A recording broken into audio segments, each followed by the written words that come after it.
बहुत समय पहले की बात है, जब न धरती थी, न आकाश, न सूर्य था और न चंद्रमा। चारों ओर केवल गहरा अंधकार और शांत जल फैला हुआ था। उस अनंत जल के बीच शेषनाग की विशाल शैया पर भगवान विष्णु योग निद्रा में विश्राम कर रहे थे। उनके मुख पर अद्भुत तेज और शांति थी। ऐसा लगता था मानो पूरा ब्रह्मांड उनकी श्वासों में समाया हुआ हो। समय भी मानो वहीं ठहर गया था। कुछ समय बाद भगवान विष्णु की नाभि से एक दिव्य कमल प्रकट हुआ। वह कमल धीरे धीरे विशाल होता गया। उसी कमल पर 4 मुख वाले ब्रह्मा जी प्रकट हुए। जब ब्रह्मा जी ने अपनी आंखें खोलीं तो उन्होंने चारों ओर केवल अंधकार देखा। उन्हें समझ नहीं आया कि वे कौन हैं और कहां से आए हैं। उन्होंने नीचे देखने का प्रयास किया, लेकिन कमल का अंत दिखाई नहीं दिया। तभी उनके भीतर एक दिव्य ध्वनि गूंजी, तप करो। ब्रह्मा जी ने हजारों वर्षों तक तपस्या की। उनकी तपस्या से पूरा ब्रह्मांड प्रकाश से भर गया। तब भगवान विष्णु उनके सामने प्रकट हुए। उनका दिव्य स्वरूप इतना तेजस्वी था कि ब्रह्मा जी उनके चरणों में झुक गए। भगवान विष्णु बोले, हे ब्रह्मा, तुम इस संसार की रचना करो। सभी जीव जंतु, देवता, मनुष्य, पर्वत, नदियां और वन तुम्हारे द्वारा उत्पन्न होंगे। ब्रह्मा जी ने भगवान की आज्ञा का पालन किया। उन्होंने सबसे पहले आकाश की रचना की, फिर पृथ्वी, सूर्य, चंद्रमा और तारों को बनाया। इसके बाद समुद्र, पर्वत, जंगल और नदियां बनाई गईं। धीरे धीरे पूरी सृष्टि सुंदर रूप में प्रकट होने लगी। पशु पक्षी, मनुष्य और देवताओं का जन्म हुआ। संसार जीवन से भर उठा। लेकिन समय के साथ संसार में अधर्म भी बढ़ने लगा। लालच, क्रोध और अहंकार ने लोगों के मन में जगह बना ली। जब जब अधर्म बढ़ता, तब तब भगवान विष्णु संसार की रक्षा के लिए अवतार लेते।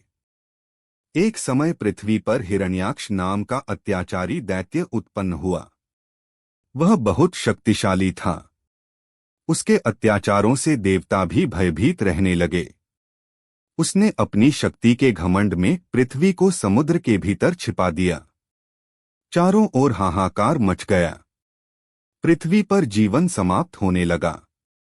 देवता भगवान विष्णु के पास पहुंचे और बोले, प्रभु, हमारी रक्षा कीजिए। पृथ्वी संकट में है। भगवान विष्णु ने तुरंत वराह अवतार धारण किया। उनका रूप विशाल सूअर जैसा था। उनकी गर्जना से दिशाएं कांप उठीं। वे समुद्र में कूद पड़े और गहरे जल के भीतर जाकर पृथ्वी को अपने विशाल दांतों पर उठाकर बाहर ले आए। तभी हिरण्याक्ष वहां पहुंचा। उसने भगवान को युद्ध के लिए ललकारा। भयंकर युद्ध शुरू हुआ। समुद्र की लहरें ऊंची उठने लगीं। देवता भय और आश्चर्य से यह दृश्य देखने लगे। अंत में भगवान विष्णु ने अपने दिव्य अस्त्र से हिरण्याक्ष का वध कर दिया और पृथ्वी को उसके स्थान पर स्थापित कर दिया। देवताओं ने प्रसन्न होकर भगवान की स्तुति की। उन्होंने कहा, प्रभु, आप ही संसार के पालनकर्ता हैं। आपके बिना यह संसार असहाय है। समय बीतता गया। हिरण्याक्ष का भाई हिरण्यकश्यप भी अत्यंत शक्तिशाली बन गया। उसने कठोर तपस्या करके ब्रह्मा जी से वरदान प्राप्त किया कि उसे न कोई मनुष्य मार सके, न पशु। न दिन में उसकी मृत्यु हो और न रात में। न धरती पर मरे और न आकाश में। इस वरदान ने उसे अत्याचारी बना दिया। उसने स्वयं को भगवान मान लिया। उसने आदेश दिया कि कोई भी भगवान विष्णु की पूजा नहीं करेगा। लेकिन उसका पुत्र प्रहलाद भगवान विष्णु का परम भक्त था। वह हर समय भगवान का नाम जपता रहता था। हिरण्यकश्यप ने उसे बहुत समझाया, लेकिन प्रहलाद नहीं माना। एक दिन क्रोधित होकर हिरण्यकश्यप बोला, क्या तेरा भगवान हर जगह है? प्रहलाद ने शांत स्वर में कहा, हाँ पिताजी, भगवान हर जगह हैं। हिरण्यकश्यप ने क्रोध में खंभे पर प्रहार किया। तभी खंभा फट गया और भगवान नरसिंह प्रकट हुए। उनका आधा शरीर मनुष्य का और आधा सिंह का था। उन्होंने संध्या समय हिरण्यकश्यप को अपनी गोद में उठाकर उसके सीने को चीर दिया। इस प्रकार भगवान ने अपने भक्त प्रहलाद की रक्षा की। प्रहलाद भगवान के चरणों में गिर पड़ा। भगवान नरसिंह ने उसे आशीर्वाद दिया और कहा, सच्चे भक्त की रक्षा मैं स्वयं करता हूँ। इसके बाद भगवान विष्णु ने वामन अवतार लिया। उस समय राजा बलि तीनों लोकों पर शासन कर रहा था। वह दानवीर था, लेकिन उसके मन में अहंकार आ गया था। भगवान विष्णु एक छोटे ब्राह्मण बालक का रूप धारण करके उसके यज्ञ में पहुंचे।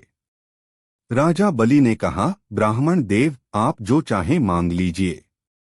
वामन भगवान बोले, मुझे केवल 3 पग भूमि चाहिए। राजा बलि हंस पड़ा। उसने तुरंत वचन दे दिया। तभी भगवान विष्णु ने विराट रूप धारण कर लिया। एक पग में पृथ्वी नाप ली, दूसरे में आकाश। फिर भगवान ने पूछा, तीसरा पग कहाँ रखूं? राजा बलि समझ गया कि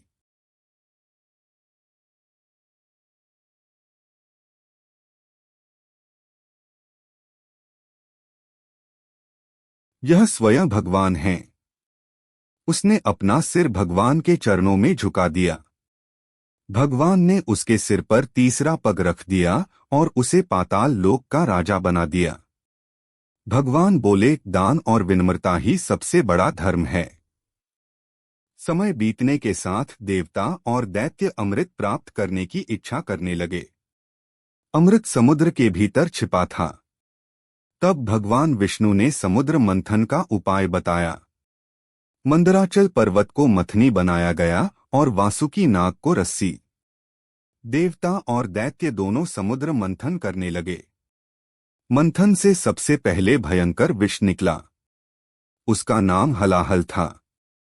उस विष से पूरी सृष्टि संकट में पड़ गई। तब भगवान शिव ने वह विष पी लिया। विष के प्रभाव से उनका कंठ नीला हो गया और वे नीलकंठ कहलाए। इसके बाद समुद्र से अनेक रत्न निकले। लक्ष्मी जी भी प्रकट हुईं। अंत में अमृत कलश निकला। दैत्यों ने अमृत छीन लिया। तब भगवान विष्णु ने मोहिनी रूप धारण किया। उनका रूप इतना सुंदर था कि सभी दैत्य मोहित हो गए। भगवान ने चतुराई से देवताओं को अमृत पिला दिया। इस प्रकार देवताओं की विजय हुई। विष्णु पुराण में ध्रुव की कथा भी बहुत प्रसिद्ध है। ध्रुव एक छोटे बालक थे। उनकी सौतेली माता उन्हें बहुत अपमानित करती थी। एक दिन ध्रुव दुखी होकर अपनी माँ के पास गए। उनकी माँ ने कहा, बेटा, भगवान विष्णु ही सबसे बड़े सहारा हैं। 5 वर्ष का छोटा ध्रुव जंगल चला गया। उसने कठोर तपस्या की। उसकी भक्ति से प्रसन्न होकर भगवान विष्णु उसके सामने प्रकट हुए। भगवान ने पूछा, वत्स, तुम क्या चाहते हो? ध्रुव बोला, प्रभु, मुझे केवल आपके चरणों में स्थान चाहिए। भगवान विष्णु ने उसे ध्रुव तारा बनने का आशीर्वाद दिया। आज भी ध्रुव तारा आकाश में अटल दिखाई देता है। इसके बाद विष्णु पुराण में गजेंद्र मोक्ष की कथा आती है। गजेंद्र नाम का एक हाथी था। वह अपने परिवार के साथ एक सुंदर सरोवर में रहता था। एक दिन जब वह पानी पी रहा था, तभी एक मगरमच्छ ने उसका पैर पकड़ लिया। गजेंद्र ने बहुत प्रयास किया, लेकिन वह छूट नहीं पाया। जब उसे लगा कि अब कोई सहारा नहीं है, तब उसने भगवान विष्णु को पुकारा। भगवान तुरंत गरुड़ पर बैठकर आए और सुदर्शन चक्र से मगरमच्छ का वध कर दिया। भगवान बोले, जो सच्चे मन से मुझे पुकारता है, मैं उसकी सहायता अवश्य करता हूँ।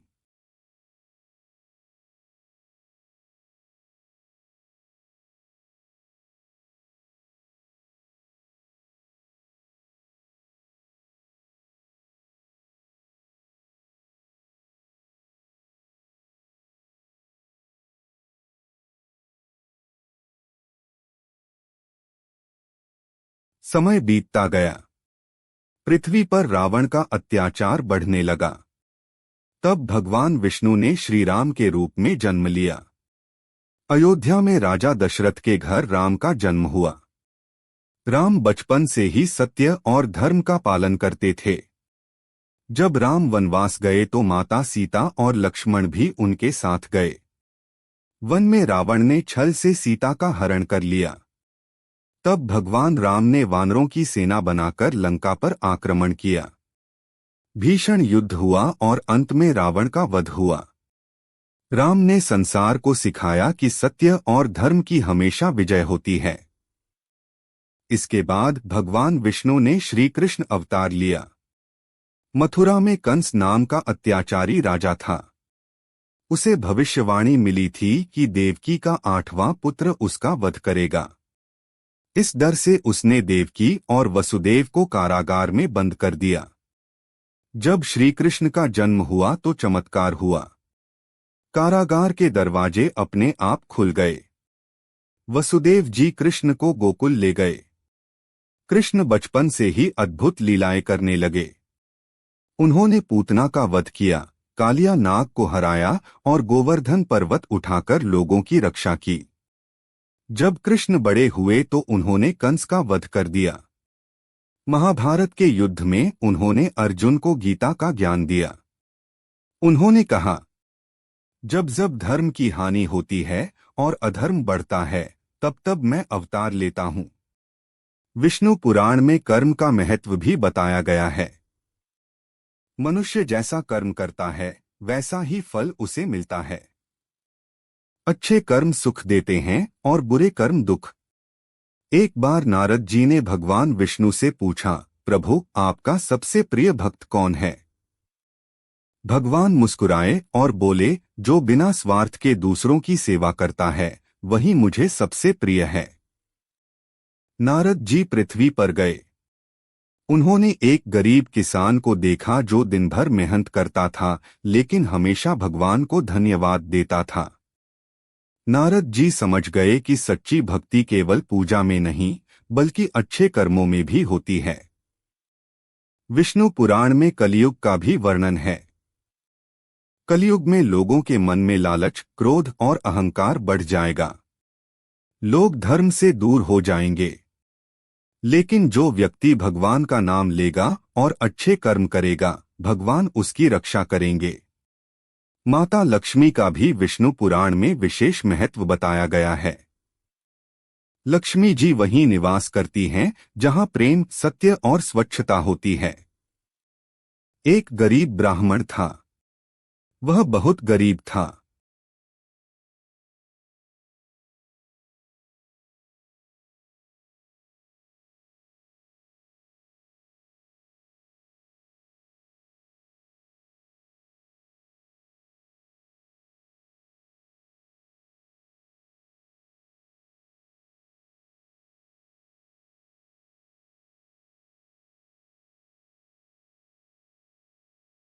लेकिन हमेशा संतोष से रहता था।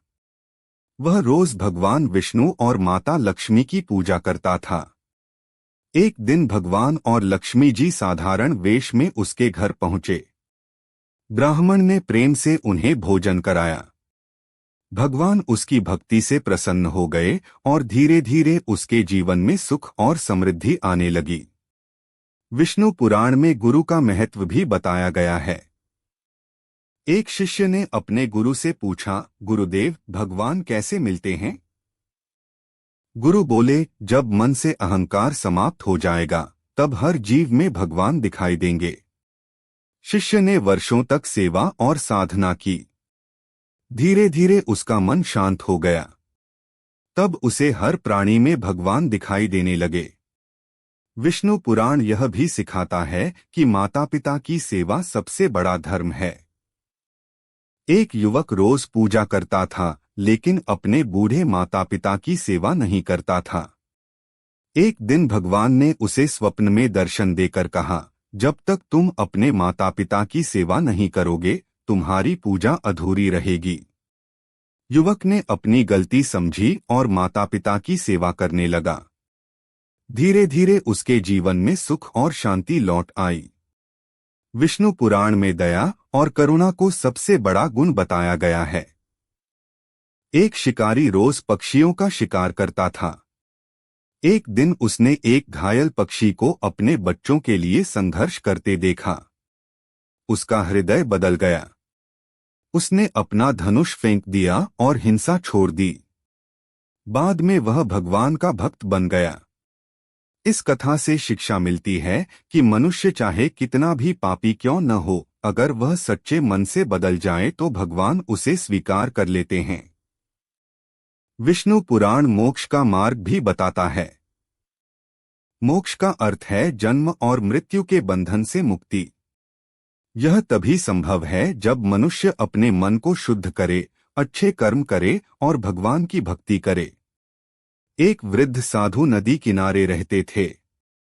वे हमेशा भगवान विष्णु का ध्यान करते थे। लोग उनसे पूछते, क्या आपको मृत्यु से डर नहीं लगता? साधु मुस्कुराकर कहते, जो भगवान के चरणों में विश्वास रखता है उसे किसी बात का भय नहीं होता। जब उनका अंतिम समय आया तो उनके चेहरे पर अद्भुत शांति थी।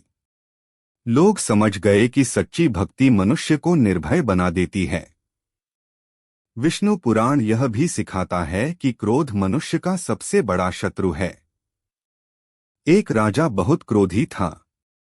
छोटी छोटी बात पर लोगों को दंड देता था। एक दिन एक ऋषि उसके दरबार में आए और बोले,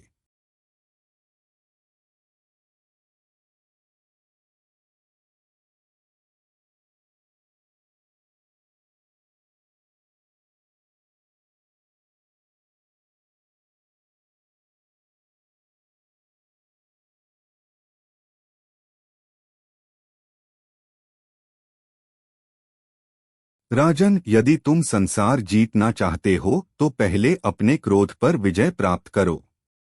राजा ने धीरे धीरे अपने स्वभाव को बदल लिया। उसने दया और न्याय का मार्ग अपनाया। कुछ समय बाद उसकी प्रजा उससे प्रेम करने लगी। भगवान कृष्ण और सुदामा की मित्रता भी विष्णु पुराण में प्रेरणा देती है। सुदामा बहुत गरीब थे, लेकिन कृष्ण के सच्चे मित्र थे। जब वे द्वारका पहुंचे तो भगवान कृष्ण उन्हें देखकर भावुक हो गए। उन्होंने अपने मित्र को गले लगा लिया। सुदामा बिना कुछ मांगे लौट आए, लेकिन जब वे घर पहुंचे तो उनकी झोपड़ी महल में बदल चुकी थी। भगवान ने बिना मांगे ही अपने मित्र की सहायता कर दी। विष्णु पुराण में भक्ति के 9 रूप बताए गए हैं: श्रवण, कीर्तन, स्मरण, पाद सेवन, अर्चन, वंदन, दास्य, सख्य और आत्मनिवेदन। जो व्यक्ति इनमें से किसी भी मार्ग से भगवान को याद करता है वह भगवान के करीब पहुंच जाता है। पुराण में संतोष का भी महत्व बताया गया है। एक व्यापारी के पास बहुत धन था, लेकिन वह हमेशा दुखी रहता था। दूसरी ओर एक गरीब किसान था जो हमेशा प्रसन्न रहता था। व्यापारी ने पूछा, तुम इतने खुश कैसे रहते हो? किसान बोला, क्योंकि मैं भगवान द्वारा दिए गए हर सुख के लिए धन्यवाद करता हूँ। तब व्यापारी समझ गया कि सच्चा सुख धन में नहीं, संतोष में है। विष्णु पुराण का अंतिम संदेश यही है कि भगवान विष्णु इस संसार के पालन करता हैं। वे हर जीव से प्रेम करते हैं। जो व्यक्ति सत्य, दया, प्रेम और भक्ति के मार्ग पर चलता है, भगवान उसकी रक्षा अवश्य करते हैं। मनुष्य का जीवन बहुत छोटा है, इसलिए इसे घृणा, क्रोध और लालच में व्यर्थ नहीं करना चाहिए। हमेशा अच्छे कर्म करने चाहिए, दूसरों की सहायता करनी चाहिए और भगवान का स्मरण करना चाहिए। जब मनुष्य सच्चे मन से भगवान विष्णु का नाम लेता है तो उसके जीवन के दुख धीरे धीरे समाप्त होने लगते हैं। उसके मन में शांति आती है और उसे सही मार्ग दिखाई देने लगता है। इसी विश्वास और भक्ति के साथ श्री विष्णु पुराण हमें धर्म, प्रेम, दया, सत्य और भक्ति का मार्ग दिखाता है। यह केवल एक पुराण नहीं, बल्कि जीवन को सही दिशा देने वाला दिव्य ज्ञान है।